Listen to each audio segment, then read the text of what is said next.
How you doing, guys? This is J.S. Moore with Mysteries of the Unknown. Today's recommended reading is going to be A User's Guide to the Universe. This is by Dave Goldberg and Jeff Blomquist. Surviving the Perils of Black Holes, Time Paradoxes, and Quantum Uncertainty. If you saw the Matthew McConaughey movie, Interstellar, this would be a baby step in understanding how that book was written and the premise behind it and kind of what goes into that. The movie itself dealt with climate change and the repercussions of not addressing it um, soon enough. We had a dust bowl in the early 1930s that people don't talk about anymore. These kind of things are cyclic, so they happen every 100 years or so. You ever heard of a 100-year flood? Well, there's 100-year dust bowls. At any rate, something we have to prepare for since we kind of live in a fishbowl of guppies and the aquarium is getting overpopulated. Even though COVID is killing a lot of people and it's expected there will be another pandemic uh, within the next year. At any rate, something to factor in. But this book, A User's Guide to the Universe by Dave Goldberg and Jeff Blomquist, it simplifies a lot of things that really aren't simple concepts. I was really upset when I was in high school. I signed up for physics, got there the first day, and Mr. Hicks pulled me aside and said, "Hey, you don't have one of our prerequisites because you can't take this class." Well, I had aced geometry.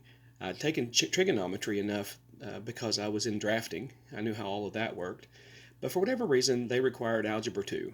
And Algebra 2 for me is like the ultimate foreign language because although I can do the work, I can't show it. I can write down the answer, I can get there, but as far as PEMDAS and all that, I just do it in my mind. I can't write it down. But at any rate, that they did me a disservice by not letting me take physics then. Anyway, A User's Guide to the Universe. And it's very basic. Ask questions. This is very interesting. Introduction. So, what do you do? It has this little diagram here.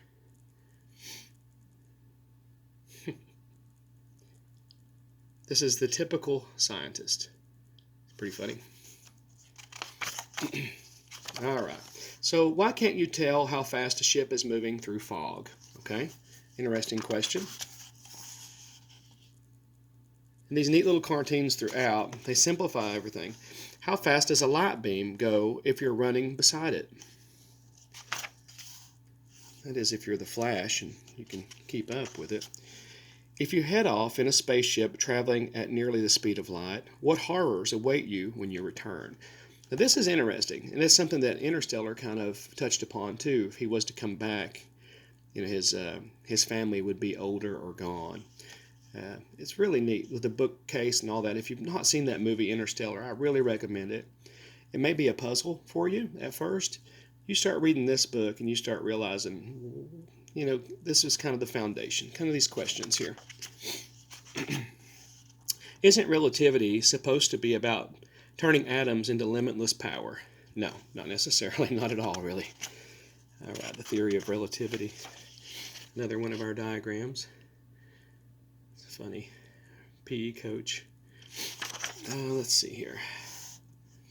Physics Smackdown. Who is the greatest physicist of the modern era? Okay. You have all these different ones to choose from. Richard Feynman, Niels Bohr, the PAM Dirac, Werner Heisenberg, Albert Einstein would probably be the best known, although he's not classified specifically as a physicist. Now, all of these guys won the Nobel Prize, by the way. And these were early, Einstein won his in 1921, so he's the first one on this list.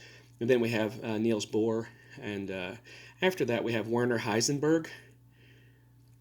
We have PAM Dirac, and then we have Richard Feynman. So, modern era to me would be, I guess the last 100 years. So, that's good. It's sad that there are some contemporary physicists that people don't know about or recognize. But that's a decent list anyway. All right, quantum weirdness. Now this is one of my favorites, my favorite chapters. But is Schrodinger's cat dead or alive? This reminds me of one of the things they would have built on Mythbusters. All right. Ye old-time classical intuition quiz.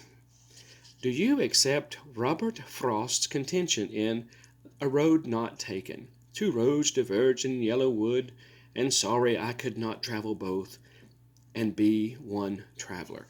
Now that's a very brief 3 lines from the poem. The poem itself is very, very well written. Robert Frost wasn't even on the map until John F. Kennedy was asked what he liked to read, and he said Robert Frost and Ian Fleming spy novels. Kind of interesting. But consider Hamlet's dilemma, to be or not to be. Do you really need to choose between the two? Yes, you do. When it comes to the Delphic maxims, you have know thyself, you have nothing in excess, and then the ultimate enlightenment is you exist. Most people never come to that. But anyway, if a tree falls in the wood, does it make a sound? All right. My dad wouldn't say was a tree fall in the wood. It would be more, there's a bear crap in the woods. But anyway, here we go. Can you change reality just by looking at it? Now this is interesting because a lot of people live in their own reality in this day and age, especially. But you know, what you project out there is what you bring back also. And some people, they may seem to live in a fantasy world. Maybe sometimes they're on another level. They have a level of awareness that you've not achieved yet. I don't judge. I see people out there, and I saw people out there 25 years ago talking to themselves. Nowadays, they've got a Bluetooth in, and you don't know who's schizophrenic and who isn't. Some of the smartest people that I know have had multiple personalities. Maybe I do. I don't know. I'm married to a Gemini. Okay. If you look at them closely enough, what are electrons really? Okay.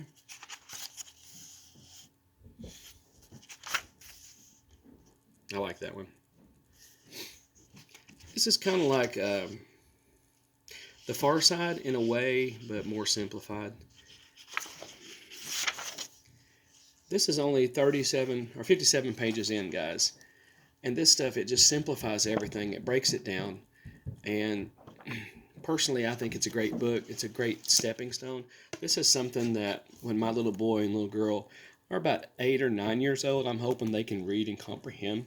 But A User's Guide to the Universe by Dave Goldberg and Jeff Blomquist. I give this 5 stars out of 5 stars. It's a must read. If you didn't pay attention in science class and here you are at home and you're like, wow, I wish I'd paid attention. Well, it's never too late to learn. I had a good friend, Burkett McInturf, and he always said, if you stop learning, you stop living. All right, guys, have a good day. Take care.